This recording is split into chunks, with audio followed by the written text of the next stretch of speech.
Dear students, अस्सलाम वालेकुम। उम्मीद करता हूँ कि आप सब खैरियत से होंगे। अकाउंटिंग में हमारा चैप्टर था जिसका नाम था प्रोविज़न फॉर डाउटफुल डेट्स यानी इररिकवरेबल डेट्स। इसमें दो चीज़ें पढ़नी थी हमने। एक है इसमें प्रोविज़न पढ़ना है हमें इसमें, जो कि हम जिसके बारे में पिछले लेक्चर में डिस्कस कर चुके थे, और उससे पिछले लेक्चर में हम लोगों ने बात की थी इररिकवरेबल डेट्स के बारे में। तो इसके सवाल किस तरह से आते हैं, किस तरह से हमें इसे सॉल्व करना है, आइए पास्ट पेपर्स की तरफ हम चलते हैं।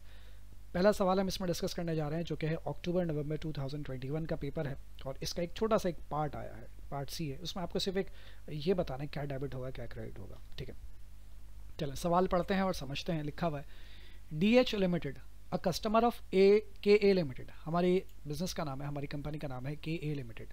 हमारे कोई कस्टमर है D H limited, has been declared bankrupt. वो बैंकरप्ट होगा यानी कि पैसा नहीं दे सकते।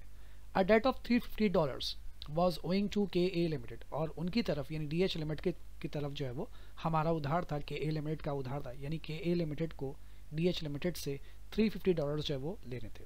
This is to be written off. अब जब जाहिर है वो बैंकरप्ट हो गए हैं, यानी अब वो हमें पैसा नहीं दे सकते, तो उनका उधार रख कर क्या करेंगे, तो हम उनका उधार ख़त्म कर देंगे।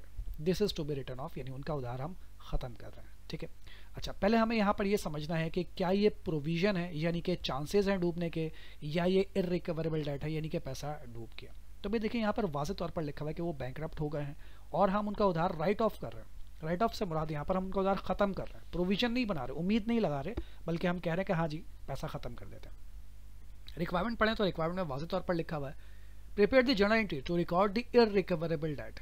ठीक है जनाब, यानी कि आपने इररिकवरेबल डेट यानी कि उधार अब डूब गया, इसके डूबने की एंट्री हमें रिकॉर्ड कर दें। A narrative is not required. Narrative कहते हैं नरेशन को, यानी उसके नीचे हमें नरेशन नहीं लिखनी। नरेशन कहते हैं वजाहत करने को, हमें वजाहत नहीं करनी। जब आएगी तो अब समझा दूंगा नरेशन कैसे लिखता है। फिलहाल हम इसकी एंट्री रिकॉर्ड करते हैं। अच्छा, आपको ये बात बताई गई थी कि जब हमारा उधार डूब जाता है, ठीक है, तो डी एच लिमिट से हमें उधार लेना था। क्या अब ये उधार हमें मिलेगा? तो इसका जवाब है नहीं सर। अच्छा ये बताइए कि जब डी एच लिमिटेड से हमें उधार लेना होगा तो डी एच लिमिटेड हमारे लिए क्या है? यह सर हमारे लिए है ट्रेड रिसीवेबल। ठीक है, तो डी एच लिमिटेड हमारे कस्टमर है और कस्टमर से हमें उधार लेना है। उधार लेने के लिए लफ्ज़ इस्तेमाल है ट्रेड रिसीवेबल। ट्रेड रिसीवेबल हमारे लिए क्या है? ट्रेड रिसीवेबल हमारे लिए है एसेट। अच्छा, जब एसेट होता है तो एसेट का जो बैलेंस होता है वो होता है डेबिट साइड पर। ऐसा ही होता है, बिल्कुल ठीक है। तो डी एच लिमिटेड का जो बैलेंस होगा ये $350 ये होगा डेबिट साइड पर। जब हमें उनसे उधार लेना होगा तो डी एच लिमिटेड का नाम हमने लिखा होगा डेबिट साइड पर।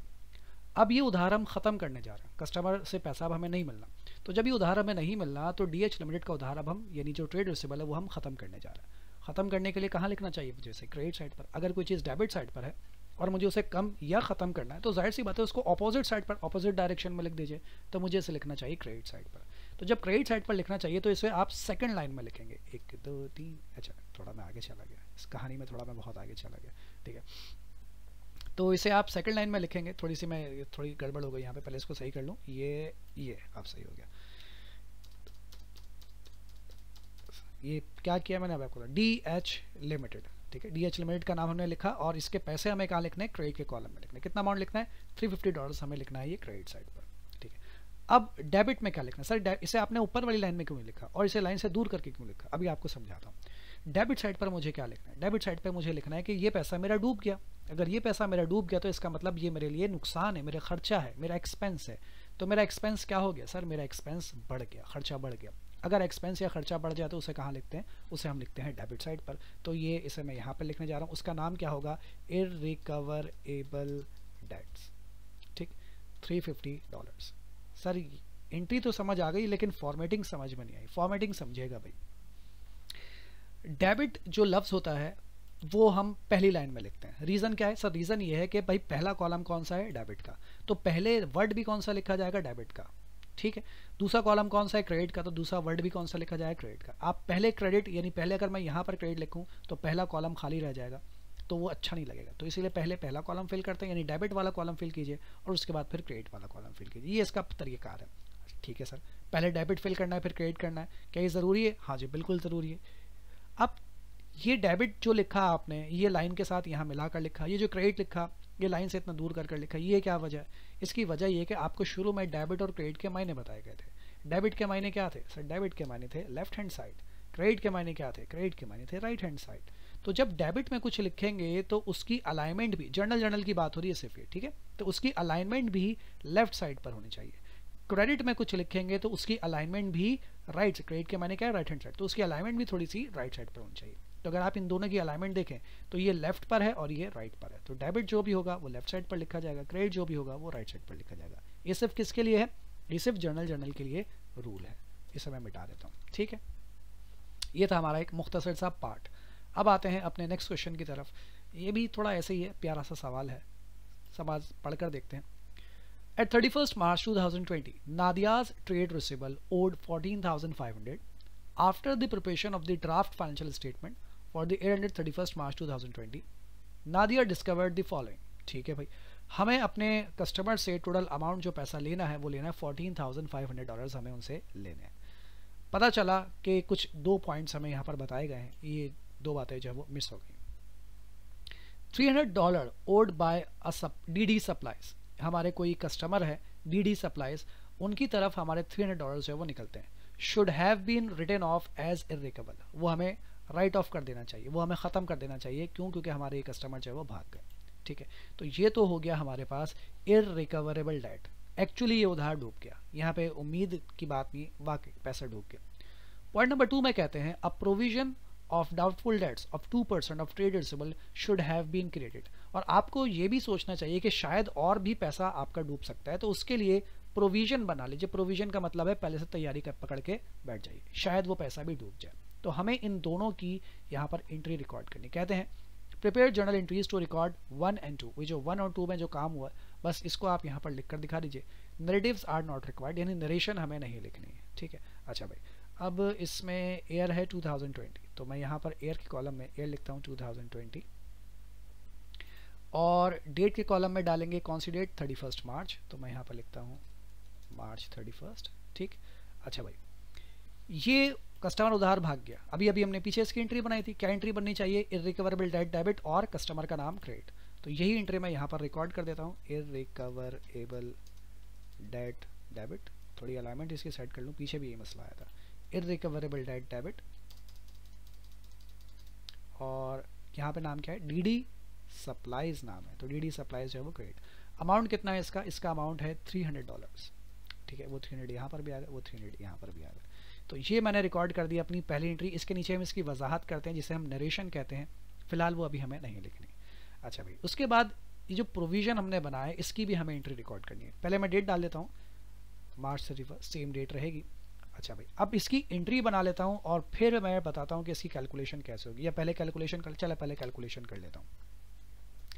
मुझे अपने कस्टमर से कितना उधार लेना था, 14,500, यानी जो मेरा ट्रेड रिसीवेबल है वो है RECEIVABL, मेरा ट्रेड रिसीवेबल है 14,500।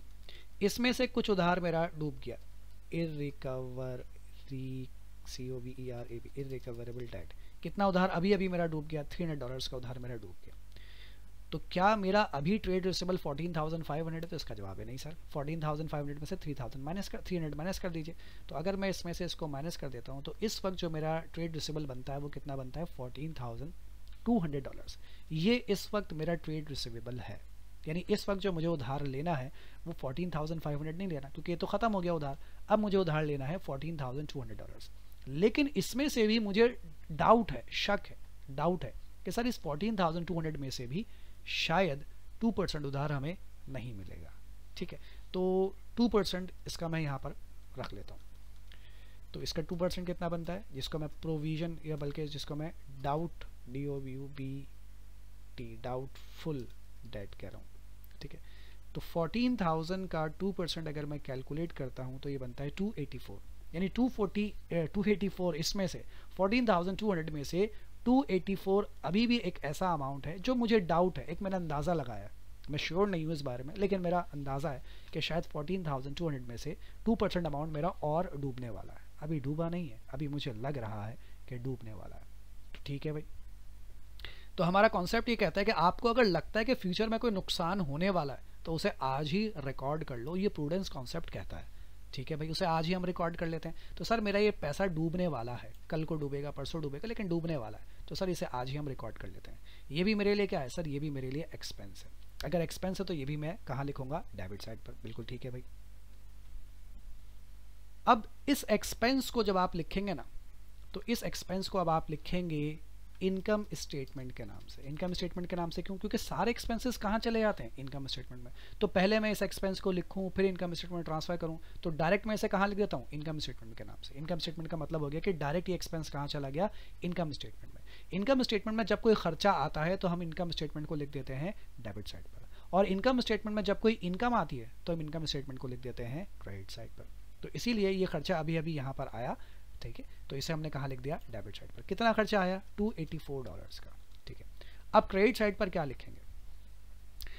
क्या ये 284 का मेरा उधार कम हो गया, ट्रेड रिसीवेबल मेरा कम हो गया? तो इसका जवाब है नहीं सर, अभी कम तो नहीं हुआ। 14,200 उधार है, 14,200 है, तो अभी भी ये उधार 14,200 ही है। इसमें से तो अभी सिर्फ हमने अज्यूम किया है कि 284 शायद डूबेगा, अभी डूबा नहीं है, तो सिर्फ अभी अंदाज़ा लगा रहे हैं। तो हम इसकी तैयारी कर रहे हैं। तैयारी करने का मतलब होता है, आपको याद होगा पिछले लेक्चर में मैंने आपसे कहा था कि तैयारी करने का मतलब ये होता है कि बस आप यूँ समझे कि आप गुल्लक में ये पैसा जमा कर रहे हैं। तो बस यूँ समझ लीजिए कि हमने अब मेंटली तौर पर हम 284 के लिए प्रिपेयर हो गए।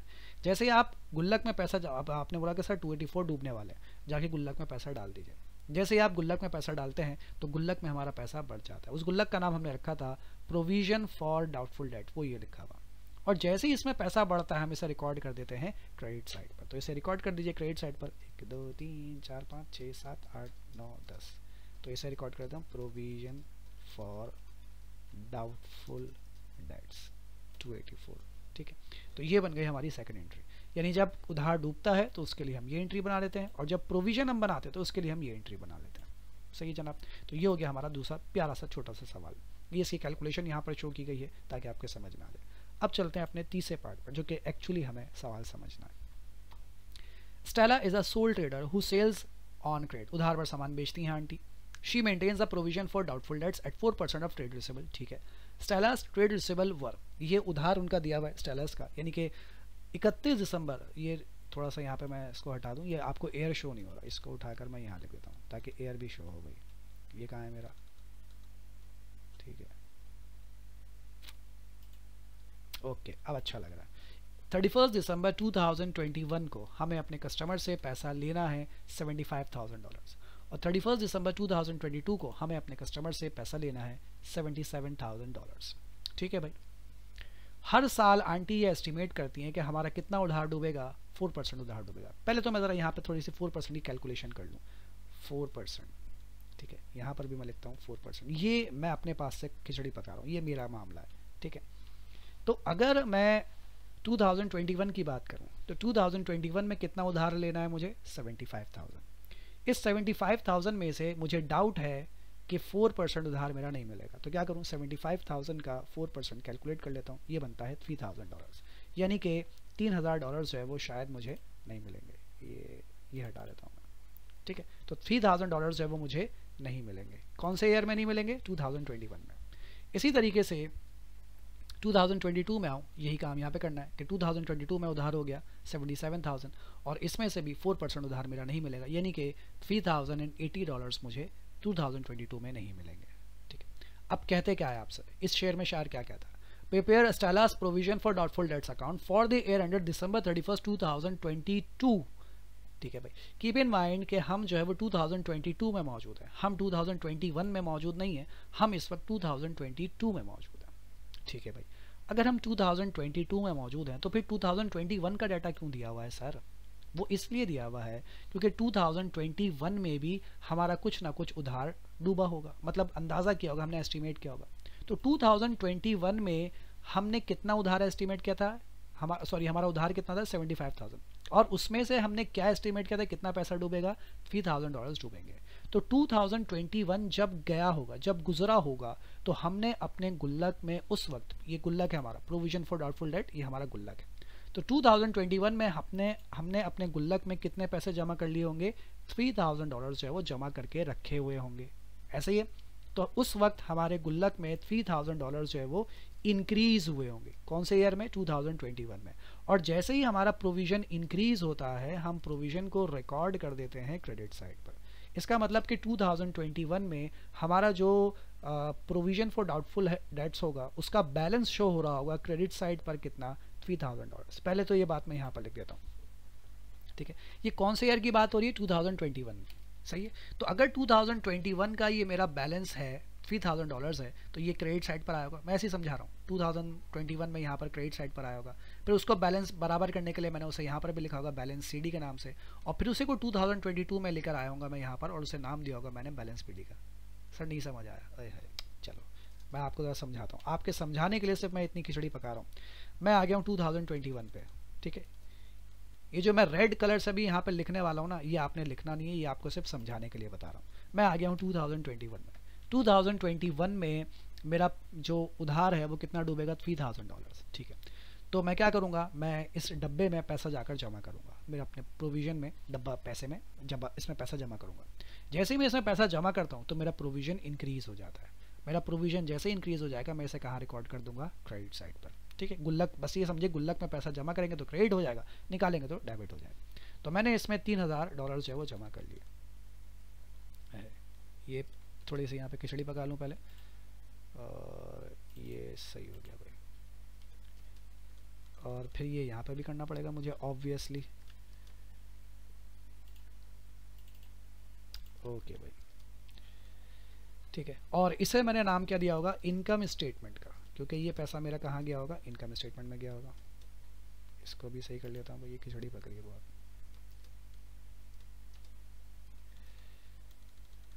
अच्छा भाई 1 मिनट दे दीजिएगा, ये थोड़ी खिचड़ी पका लूँ मैं यहाँ पर, तबीयत इनकी ख़राब हो गई थोड़ी सी, अभी थोड़ी देर बाद सही हो जाएगा, ठीक है। तो ये $3000 जो है वो 2021 में मैंने रिकॉर्ड किया होगा।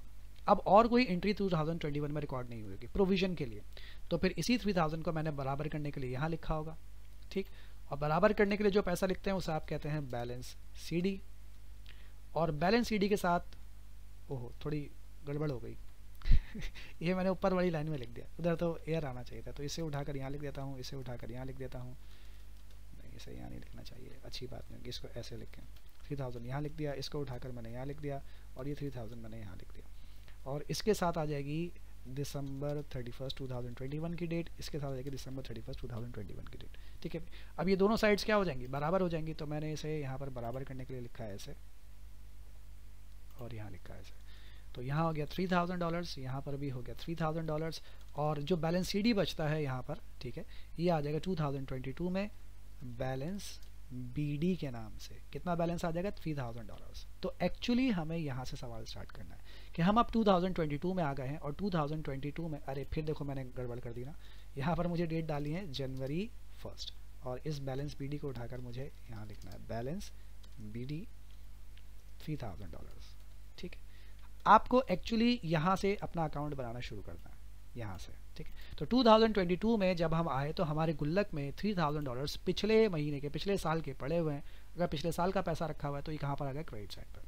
अब इस साल, अब हम 2022 में मौजूद हैं। जैसे 2022 में आया तो मुझे एहसास हुआ कि इस साल भी हमारा कुछ पैसा डूबने वाला है। इस साल हमारा उधार है कितना? 77,000। तो उसके मुताबिक जो हमारा पैसा डूबेगा वो कितना पैसा डूबेगा? $3080 डूबेगा। तो हमारे गुल्लक में हमें इतना पैसा नहीं डालना, हमारे गुल्लक में इतना पैसा होना चाहिए, इसका मतलब ये है, ठीक है।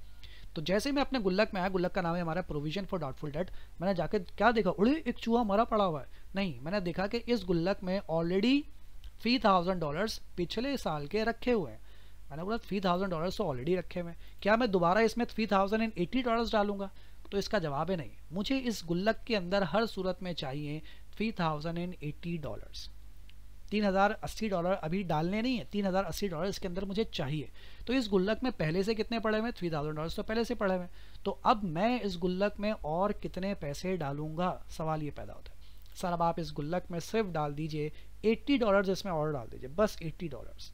तो जैसे ही मैं इस गुल्लक में $80 और डालूंगा तो इस गुल्लक में पैसा क्या हो जाएगा? बढ़ जाएगा। जब इस गुल्लक में पैसा बढ़ जाएगा तो कहाँ लिखना चाहिए? सर क्रेडिट साइड पर लिख देना चाहिए, ठीक है भाई। ये लिख दिया मैंने $80 क्रेडिट साइड पर, ठीक है। और कब डालूंगा ये मैं डालता हूँ साल की लास्ट डेट पर, 31 दिसंबर पर। ये जो प्रोविजन हम बनाते हैं ये पूरे साल नहीं करते, ये काम हम पीरियड के एंड पे करते हैं। तो पीरियड के एंड पे किया। अच्छा भाई, ये $80 कहाँ चला जाएगा सर? ये पैसा आपका डूबने वाला है, इसका मतलब ये आपका एक्सपेंस होने वाला है। एक्सपेंस होने वाला है तो ये एक्सपेंस कहाँ जाएगा? ये देखिए हमने यहाँ क्या बनाया था, प्रोविजन को अगर क्रिएट किया तो डेबिट किसको करते हैं हम? इनकम स्टेटमेंट को। तो सर आपको यहाँ पर इनकम स्टेटमेंट का वर्ड डेबिट कर देना चाहिए। ठीक है भाई, अब इस तरफ का टोटल कीजिए, कितना बनता है? $3080। तो बराबर करने के लिए यहाँ पर भी कितना होना चाहिए? $3080 होना चाहिए, जबकि यहाँ पर पहले से कुछ नहीं लिखा हुआ, ये पिछले साल का है, 2022 में यहाँ पर कुछ नहीं लिखा हुआ। तो बराबर करने के लिए आप लिखेंगे यहाँ पर $3080। बराबर करने के लिए जो पैसा लिखते हैं उसे हम कहते हैं बैलेंस CD, और उसके साथ आ जाएगी लास्ट डेट यानी कि December 31। अब देखिए भाई, इधर का टोटल भी हो गया $3080, इधर का टोटल भी हो गया $3080, और फिर जो बैलेंस CD बचता है उसे उठाकर आप दूसरी तरफ लेकर आ जाते हैं। अब यार फिर इधर जो है ना 2023 लिखो पहले, फिर एक लाइन बनाओ, अजीब लाइन बना बना के थक जाओ, और यहाँ पर नाम देंगे आप January 1। ठीक है, नाम क्या दे देंगे अब आप इसे अब आप नाम दे देंगे बैलेंस BD का, और कितना बैलेंस आ जाएगा यहाँ पर? $3080। ठीक है भाई, अब सही लग रहा। तो यही आपकी रिक्वायरमेंट थी कि आपको प्रोविजन फॉर डाउटफुल डेट का अकाउंट बनाना है, आपको यहाँ से बनाना शुरू करना है, आपको बस इतना अकाउंट बना कर देखना है। ये आपको समझाने के लिए बताया है कि ये जो बैलेंस आया वो कैसे बनकर आया है, वो ऐसे बनकर आया। ठीक है भाई, और बैलेंस दी अकाउंट 31 दिसंबर को आपको इसको बैलेंस करना है 2022 पर, और उसी बैलेंस को 1 जनवरी 2022 पर आपको BD भी करना है। कर दिया हमने। ठीक है, अच्छा भाई, इसमें एक थ्योरी का पार्ट भी है, वही पढ़ लेते हैं। State 2 reason why Stella maintains a provision for doubtful debts. हम प्रोविजन क्यों बनाते हैं ये हम पहले भी डिस्कस कर चुके हैं। पहले हम थ्योरेटिकली डिस्कस कर चुके थे, यानी वर्बली हमने इसको डिस्कस किया था। आज इसे हम लिख कर डिस्कस करते हैं कि हम प्रोविजन क्यों बनाते हैं, यानी कि एक गुल्लक हम क्यों बना रहे हैं, पहले से तैयारी क्यों करते हैं। इसकी 3 वजूहात हैं। पहला reason, not all trade receivables will pay the amount they owe to anticipate irrecoverable debt. क्योंकि आपके तमाम कस्टमर्स उधार नहीं देते हैं। जिस कारोबार में भी उधार की बात आएगी वहाँ पर ये ज़रूरी होता है कि आपका कोई ना कोई एक कस्टमर ज़रूर भागेगा। तो उसके लिए आपको पहले से तैयार रहना चाहिए। तो इसीलिए हम पहले से तैयारी करते हैं। तैयारी का मतलब होता है प्रोविजन, तो हम पहले से तैयारी करके बैठ जाते हैं। ठीक है, तो इसीलिए जिस कारोबार में भी उधार का जिक्र आएगा, ट्रेड रिसीवेबल का जिक्र आएगा, वहाँ पर आप पर ज़रूरी हो जाता है कि आप पहले से जो है वो तैयारी करके रखें। अगर नहीं करते हैं तो बाद में परेशानी होगी आपके लिए। तो इसीलिए हम पहले से तैयारी करके रखते हैं। तो इसीलिए स्टेला जो है वो प्रोविजन का अकाउंट बनाती है ताकि वो पहले से मेंटली तौर पर प्रिपेयर रहें। आंटी, ये थोड़ा मुझे ऐसे अच्छा नहीं लगता है, माजरत चाहता हूँ। अच्छा भाई, दूसरा क्या रीज़न है इसका? दूसरा रीज़न ये है कि हमें अकाउंटिंग के रूल्स फॉलो करने, प्रिंसिपल्स फॉलो करने हैं। तो एक प्रिंसिपल मैंने आपको पढ़ाया था पिछली क्लास में, प्रूडेंस प्रिंसिपल। वो क्या बताता है? To apply the principle of prudence to ensure profit is not over stated, to ensure trade receivable are not over stated. यानी कि आपका एक रूल है कि आपका प्रॉफिट ओवर स्टेट नहीं होना चाहिए, ज़्यादा नहीं होना चाहिए, और आपका एसेट भी ज़्यादा नहीं होना चाहिए।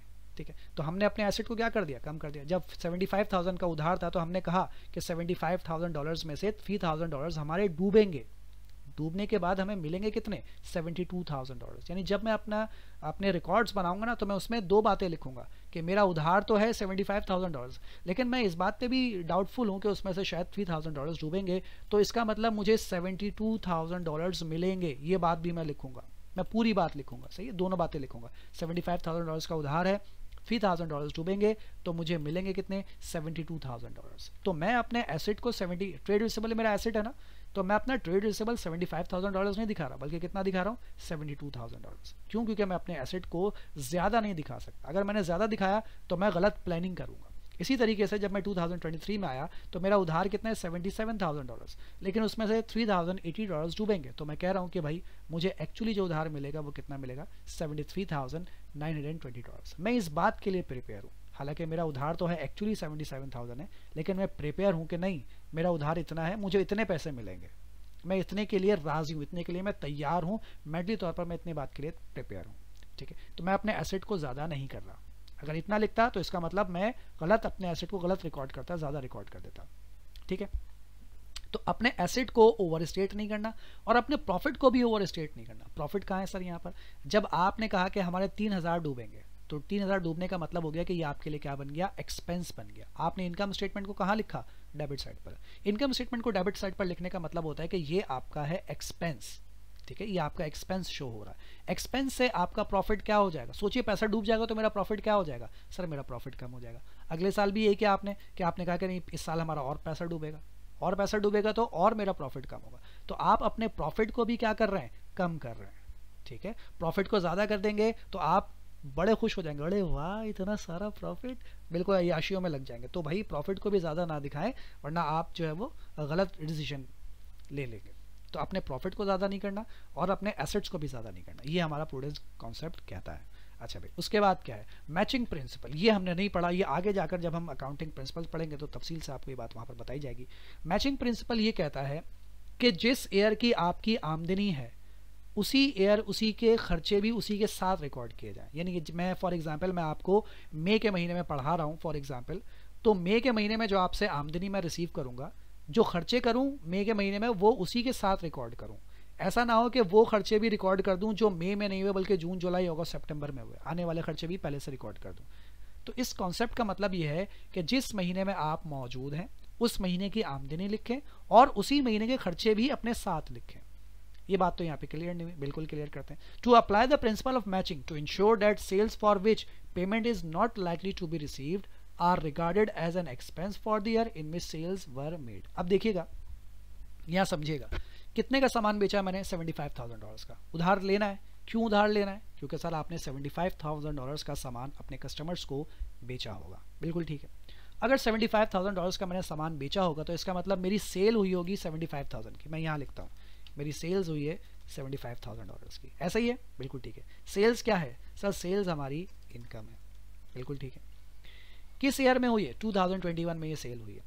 अब इसी ईयर के उधार में से मेरे कितने पैसे डूबने वाले हैं, $3,000 मेरे डूबने वाले हैं। मैं नहीं लिख रहा, अगर मैं नहीं लिख रहा तो इसका मतलब ये हुआ कि आमदनी तो हुई 2021 में और जो ये खर्चा होने वाला है वो आप नहीं लिख रहे। तो इस उधार, ये उधार कौन से ईयर का है, 2021 का, और ये पैसा भी कौन से ईयर का डूबने वाला है, 2021 का। तो इसको इसी के साथ ही रिकॉर्ड कीजिए। ये जो एक्सपेंस आपका होने वाला है $3,000, इसे भी आप इसी ईयर के साथ रिकॉर्ड कीजिए, यानी 2021 में ही इसे रिकॉर्ड कीजिए। इसे आप अगले साल या ऐसा ना हो कि पिछले साल लिखें। तो मैचिंग प्रिंसिपल ये कहता है कि जिस ईयर की आपकी आमदनी है, ठीक है, इसको पढ़िए, इसमें यही लिखा हुआ है कि जिस ईयर की आपकी आमदनी है उस ईयर के खर्चे उसी के साथ रिकॉर्ड कीजिए, ताकि दोनों को आपस में कंपेयर करके आप अपना प्रॉफिट निकाल सकें। ठीक है, तो ये सेल कौन से ईयर की है, 2021 की। आप कैसे बताएंगे कि सर हमारी सेल हुई थी 75,000 की 2021 में, और उसमें से ही उसी $75,000 में से शायद $3,000 हमें नहीं मिलेंगे, तो हमारा एक्सपेंस कितना हो जाएगा, $3,000। तो मैं ये बताऊंगा कि सर 2021 में जो मेरी फाइनल आमदनी, आप खुद सोचिए कि 2021 में अगर आपसे पूछूं कि 2021 की आपकी फाइनल आमदनी कितनी होगी सर, ये बता दीजिए, तो आप क्या बोलेंगे, सर 75,000 मेरी आमदनी होगी। तो आप बोलेंगे नहीं सर, 3,000 जो मुझे नहीं मिलेंगे वो मैं इसमें से क्या करूंगा, माइनस करूंगा। तो मेरी एक्चुअल आमदनी जो मेरी बनती है वो कितनी बनती है, 72,000।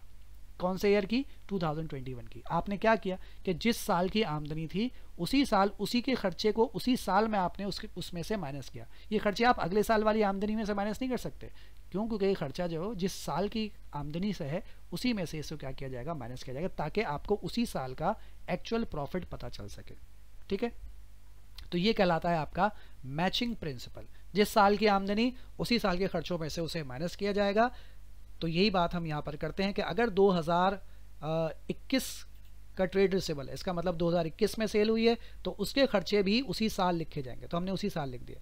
फिर इसी तरीके से 2022 का ट्रेड रिसीवेबल है, इसका मतलब 2022 में आपने सेल की होगी, जब 2022 में सेल किए तो उसके खर्चे भी 2022 में ही लिखे जाएंगे। ऐसा ना हो कि आप इन्हें लिखना भूल जाएं। ठीक है, तो ये है हमारे पास मैचिंग प्रिंसिपल कि जिस ईयर की आमदनी उसी ईयर के खर्चे उसी के साथ रिकॉर्ड किए जाएंगे। तो इन तीन वजूहात की बिना पर हम क्या करते हैं, प्रोविजन फॉर डाउटफुल डेट का अकाउंट बनाते हैं। ठीक है जनाब, तो ये था आज का हमारा सवाल। आज के हमारे 3 सवाल हमने आज डिस्कस किए हैं। उम्मीद करता हूँ कि तीनों सवाल आपको समझ में आएंगे। ये बेसिक क्वेश्चन थे बेसिकली, अभी आगे जाकर ये और बढ़ेंगे इंशाल्लाह। तो अगली क्लास में आपसे इंशाल्लाह कुछ और सवालात के बारे में हम बात करेंगे। फिलहाल आज के लिए हम इतना रखते हैं, फिर मुलाकात करेंगे। टेक केयर, अल्लाह हाफिज़।